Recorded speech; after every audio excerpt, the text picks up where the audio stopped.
310장. 하나님의 은혜로.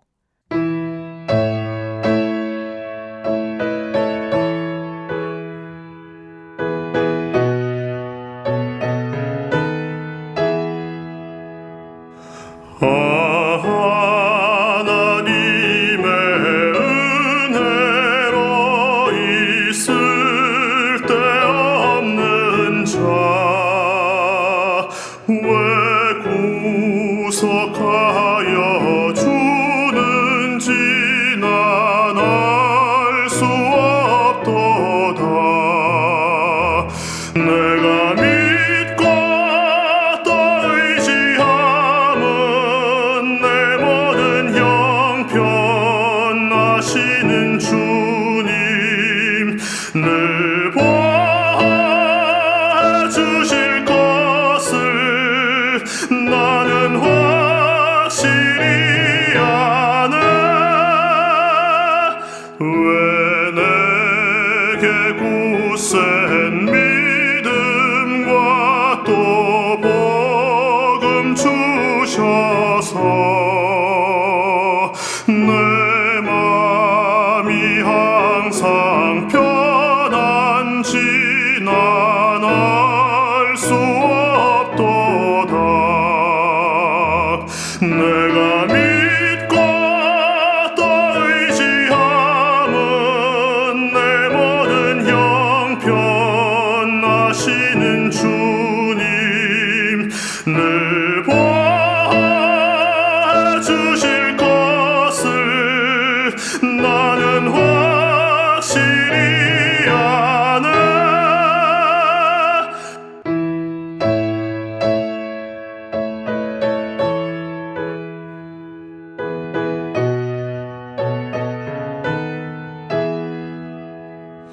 왜 내게 성령 주셔서 내 마음 감동해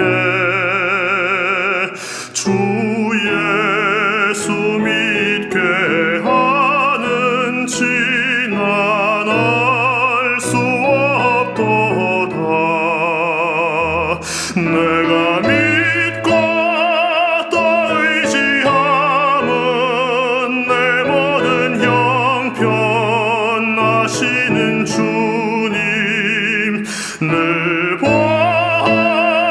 보아주실 것을 나는 확실히 아네. 주 언제 강림하실지 혹 밤에 혹낮에 또 주님 만날 그것도 난 알 수 없도다. 내가 믿고 또 의지함은 내 모든 형편 아시는 주님 늘 보아주실 것을 나는 확실히 아네.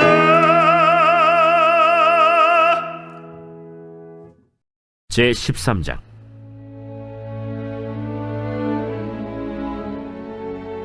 아브람이 애굽에서 그와 그의 아내와 모든 소유와 롯과 함께 네겝으로 올라가니 아브람에게 가축과 은과 금이 풍부하였더라. 그가 네겝에서부터 길을 떠나 베델에 이르며 베델과 아이 사이 곧 전에 장막 쳤던 곳에 이르니 그가 처음으로 제단을 쌓은 곳이라. 그가 거기서 여호와의 이름을 불렀더라. 아브람의 일행 롯도 양과 소와 장막이 있으므로 그 땅이 그들이 동거하기에 넉넉하지 못하였으니 이는 그들의 소유가 많아서 동거할 수 없었음이니라. 그러므로 아브람의 가축의 목자와 롯의 가축의 목자가 서로 다투고 또 가나안 사람과 브리스 사람도 그 땅에 거주하였는지라. 아브람이 롯에게 이르되 우리는 한 친족이라 나나 너나 내 목자나 네 목자나 서로 다투게 하지 말자. 내 앞에 온 땅이 있지 아니하냐. 나를 떠나가라. 네가 좌하면 나는 우하고 네가 우하면 나는 좌하리라. 이에 롯이 눈을 들어 요단 지역을 바라본즉 소알까지 온 땅에 물이 넉넉하니 여호와께서 소돔과 고모라를 멸하시기 전이었으므로 여호와의 동산 같고 애굽 땅과 같았더라. 그러므로 롯이 요단 온 지역을 택하고 동으로 옮기니 그들이 서로 떠난지라. 아브람은 가나안 땅에 거주하였고 롯은 그 지역의 도시들에 머무르며 그 장막을 옮겨 소돔까지 이르렀더라. 소돔 사람은 여호와 앞에 악하며 큰 죄인이었더라. 롯이 아브람을 떠난 후에 여호와께서 아브람에게 이르시되 너는 눈을 들어 너 있는 곳에서 북쪽과 남쪽 그리고 동쪽과 서쪽을 바라보라. 보이는 땅을 내가 너와 네 자손에게 주리니 영원히 이르리라.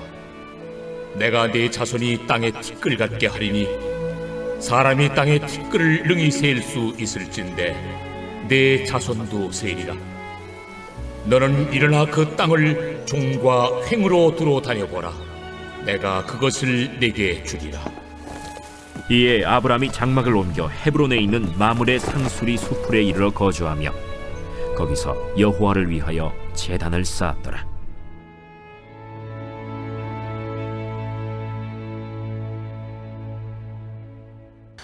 사람에게 있어서 힘든 것이 있다면 매 순간 선택을 해야 한다는 것입니다. 그래서 인생은 선택의 연속이라고 말하지 않습니까? 무엇을 먹고 무엇을 마시고 무엇을 입어야 하는지에 대한 지극히 사소한 선택의 고민에서부터 한 번의 선택으로 10년 혹은 평생을 좌우하는 경우도 있습니다. 그래서 우리의 인생에 있어서 어떤 것을 어떻게 선택하느냐 하는 것은 굉장히 중요한 문제입니다. 우리가 어제 살펴보았던 창세기 12장을 보면 아브라함은 본토 친척 아비집을 떠나서 하나님의 약속의 땅인 가나안 땅에 들어왔습니다. 그리고 세겜 땅 모래 상수리 나무 아래에서 하나님께 제단을 쌓았습니다.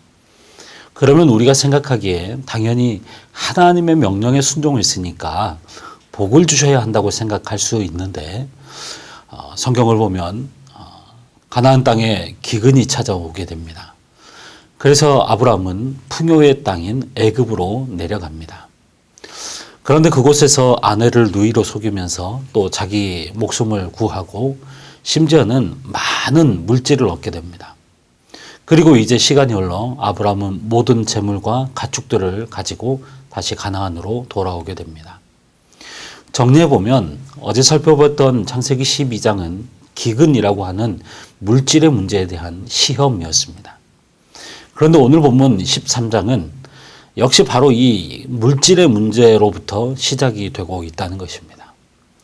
12장은 기근으로 인해 물질의 어려움을 당해 넘어지는 아브라함의 모습을 살펴볼 수 있지만 13장에서는 반대로 물질이 너무 많아져서 생기는 집안의 갈등을 통해 하나님은 또 다시 아브라함을 시험하십니다. 어느 날 아브라함의 목자들과 조카 롯의 목자들이 싸우게 됩니다. 풀밭은 한정되어 있고 반면에 애굽에서 가져온 가축들이 너무 많아져서 함께 생활하기가 어려워져서 자꾸 목자들끼리 싸우게 됩니다. 그런 모습을 아브라함이 아침마다 보다가 큰 결정을 내리게 되는데 그것은 아브라함과 조카 롯이 서로 갈라서는 것이었습니다. 여기서 우리가 생각해 보아야 할 것이 있습니다. 그것은 하나님께서 아브라함을 가장 먼저 시험하셨던 것이 바로 물질이었다는 것입니다. 12장에서 기근이라고 하는 물질의 시험을 통해서 또 13장에서는 풍요라고 하는 물질의 시험을 통해서 하나님은 아브라함을 시험하셨습니다. 여러분 무엇을 의미할까요? 신앙이라고 하는 것은 바로 이 물질의 문제를 뛰어넘어서지 못하면 절대로 성장할 수 없다는 것입니다.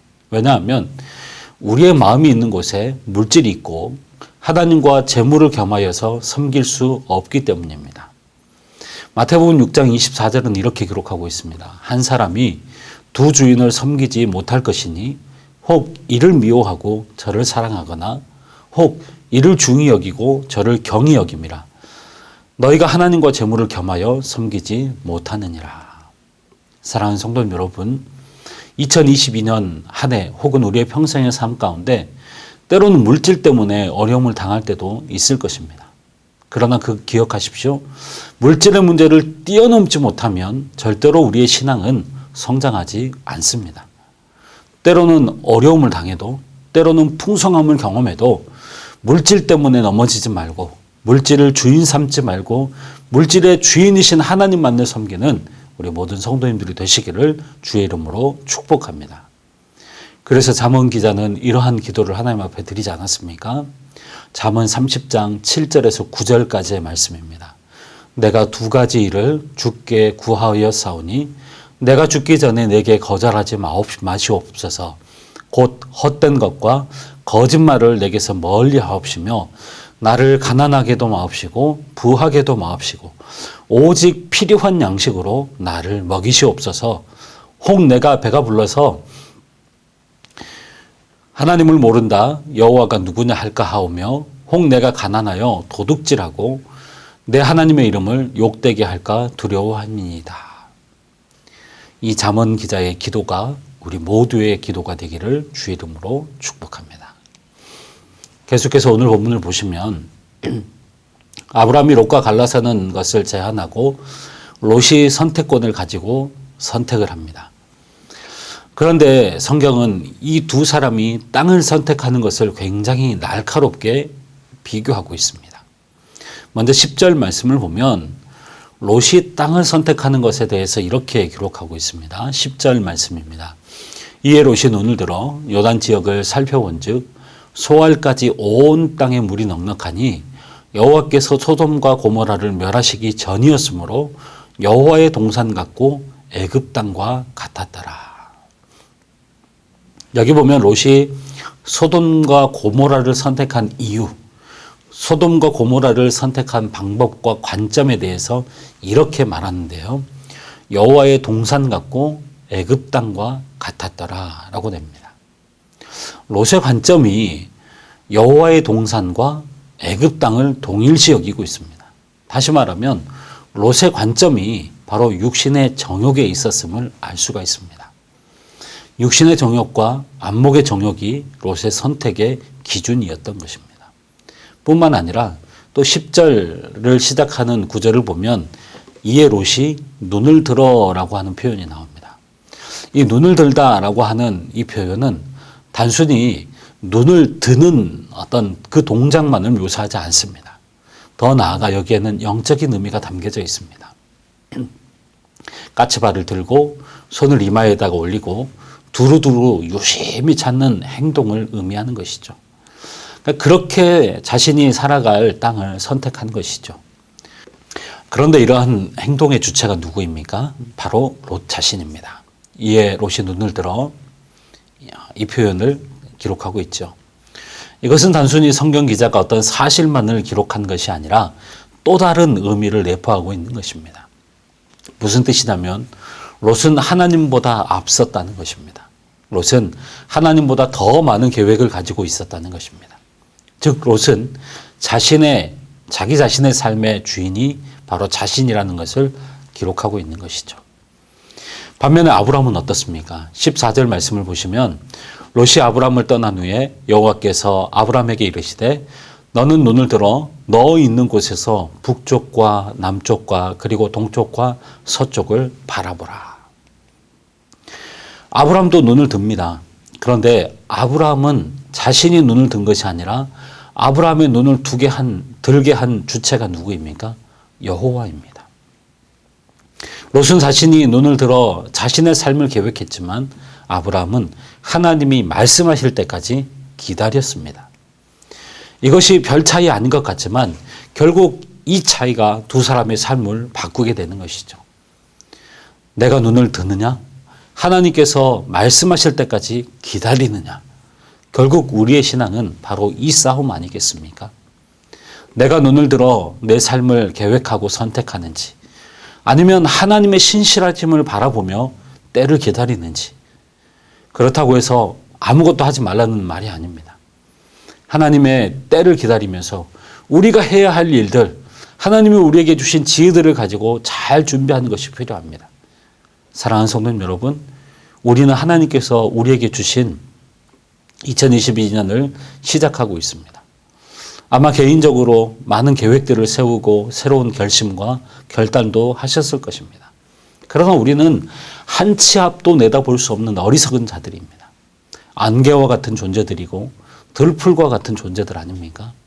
내일 일, 아니 1시간 후에 어떠한 일이 일어날지 우리는 전혀 알지 못하는 사람들입니다. 이 말을 뒤집어 보면 여러분, 우리는 하나님의 도움 없이, 하나님의 은혜 없이 한순간도 살 수 없는 자들이라는 뜻입니다. 그런데도 우리는 여전히 우리 자신이 우리의 삶을 계획하고 있습니다. 그러나 하나님께서 원하시는 삶은 어떤 삶입니까? 우리 자신이 눈을 들어 세상을 바라보고 선택하는 것이 아니라 하나님의 시간과 하나님의 방법을 기다리는 것이죠. 조금 늦을 수도 있습니다. 손해를 보고 고생을 할 수도 있습니다. 조금 덜 얻을 수도 있습니다. 그러나 하나님께서 우리의 눈을 들게 하실 때까지 기다릴 때 하나님은 우리의 삶을 완전히 책임져 주실 것입니다. 새롭게 출발하는 2022년 우리 모든 성도님들의 삶 가운데 이러한 하나님이 책임져 주시는 은혜가 있기를 주의 이름으로 축원합니다. 기도하겠습니다. 우리의 선한 목자가 되신 하나님 아버지, 은혜를 감사합니다. 힘든 세상을 살아가면서 수많은 선택과 결정을 해야 하는 상황 속에서도 우리를 하나님의 은혜로 인도하여 주시니 감사합니다. 2022년 한 해를 살아가면서 수많은 선택의 기로에 설 때마다 눈에 보이는 것이 우리의 기준이 되지 않게 하여 주시옵소서. 오직 우리의 삶을 선한 목자이신 주님 앞에 온전히 맡겨드림으로 우리의 선택과 결정과 책임이 아닌 말씀 안에서 또 주님 안에서 내가 책임지는 삶이 아닌 주님께서 인도해 가시는 삶을 살아내는 우리 모든 성도님들이 되게 하여 주시옵소서. 이 시간도 내 삶의 모든 것을 주님 앞에 맡겨드립니다. 내가 선택하고 내가 책임지는 삶이 아닌 주님께서 선하게 인도하시는 삶의 은혜를 경험하고 누리는 은혜가 있게 하여 주시옵소서. 감사드리며 예수님의 이름으로 기도하오며 이제는 우리 구주 예수 그리스도의 은혜와 하나님 아버지의 크고 극진하신 사랑하심과 성령님의 감동과 위로의 통 충만하심이 사랑하는 주의 모든 권속들 머리 위에 가정과 교회 위에 이제로부터 영원토록 함께 있을지어다. 아멘.